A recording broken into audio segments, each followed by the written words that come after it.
Welcome, students. Come on in, take your seats. Welcome to our 1880 lecture hall. I am absolutely thrilled to have you all here this morning because, well, we're going to explore a phenomenon that has quite literally rewritten the map of our entire world. I want you to think about the ground beneath your feet right now. A century ago, you would have been standing on the soil of a sprawling, multinational dynastic empire, and you'd be bound only by your allegiance to some distant monarch. But today? Today, you stand in a nation-state. So how did we get here? How did the borders of our identity shift so dramatically from just serving an absolute ruler to actually belonging to a shared nation? Well, in today's explainer, we are going to trace this incredible transformation together. Here is our syllabus for the morning. 1. The death of absolutism. 2. Napoleon, liberator or conqueror. 3. Aristocrats and the middle class. 4. The economics of unity. And 5. What makes a nation? All right, let's dive right into this. Section 1. The death of absolutism.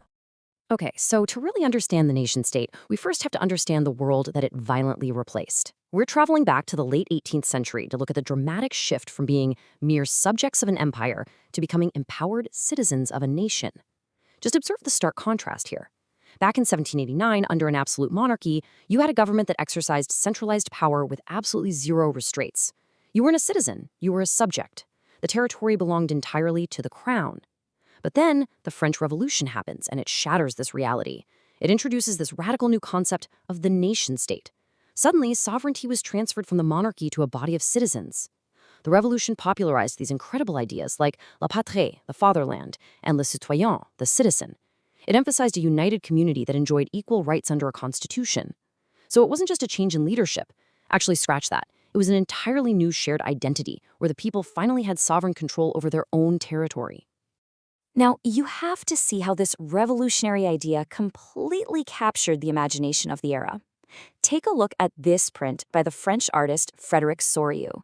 He created this back in 1848, and he's visualizing a utopian dream here. If you look closely at the foreground, you'll see the shattered, broken remains of absolutist institutions just lying there in the dirt. And marching right past them, stretching way off into the distance, are the peoples of Europe and America. They're grouped as distinct nations with their own flags and their own national costumes, all marching in this long train offering homage to the Statue of Liberty. Soriot was dreaming of a world made up entirely of democratic and social republics, a world where the nation-state completely replaced the empire. Which brings us to Section 2, Napoleon, liberator or conqueror. So you might be wondering, how did these revolutionary ideas of liberty and nationhood actually spread across the physical borders of Europe? To answer that, we have to introduce one of history's absolute most complex figures, Napoleon Bonaparte. You see, when his armies marched across Europe, they didn't just bring cannons, they brought a massive administrative revolution.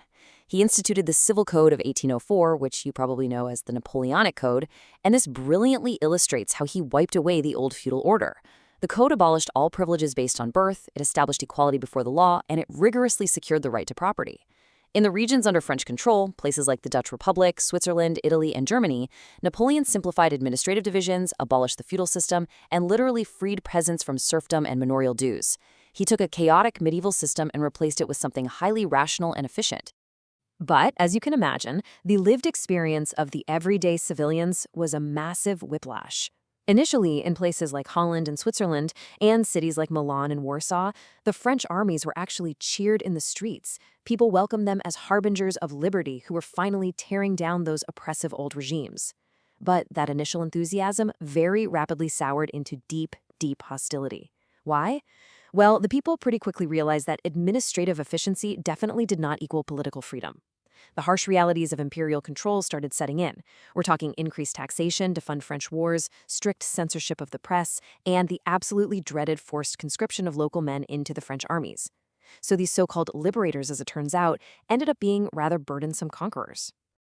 Moving right along to Section 3, Aristocrats and the Middle Class. Let's step away from the battlefields for a minute and look at the actual fabric of daily society. Wars were fought by armies, sure, but nationalism? That was fueled by a massive shift in who actually held power in daily life. Let's compare the old guard with the new blood. For centuries, social and political power rested entirely with the landed aristocracy. Just think of the vast estates of Central Europe, owned by this tiny, tiny elite and cultivated by generations of tied serfs. These elites spoke French for diplomacy, they married across borders, and they were unified not by any national identity, but by a shared allegiance to the emperor.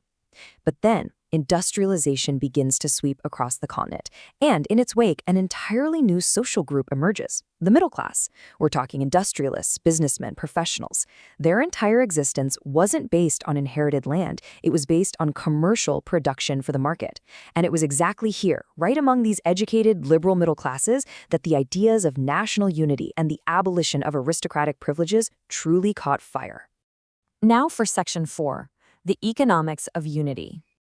So this newly educated middle class demanded political freedom, yes, but equally, they demanded economic freedom. They realized that the old borders were completely suffocating their prosperity. Let's look at the German-speaking regions as our prime example of this struggle. 39. I want you to let that staggering number sink in for a moment. After Napoleon's defeat, the Congress of Vienna left behind a confederation of 39 separate German states. Imagine 39 different governments, 39 different currencies, and 39 different systems of weights and measures, all packed into one single region. Let's put ourselves in the shoes of a merchant back in 1833 trying to do business in this fractured landscape. Say you want to travel from Hamburg to Nuremberg to sell your goods.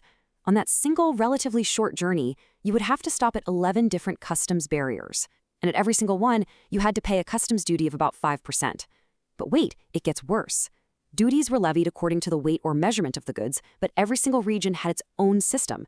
The measure of cloth, the L, was completely different in Frankfurt than it was in Mainz or Nuremberg. It involved endless, mind-numbing mathematical agony. So the crucial takeaway here is this. The push for a unified German nation wasn't just about romantic poetry or shared folklore. It was a desperate, practical economic need. These middle-class merchants realized they could only achieve real economic growth if they created a unified economic territory that allowed the unhindered movement of goods, people, and capital. Economic unity literally paved the way for political unity. And finally, Section 5, what makes a nation?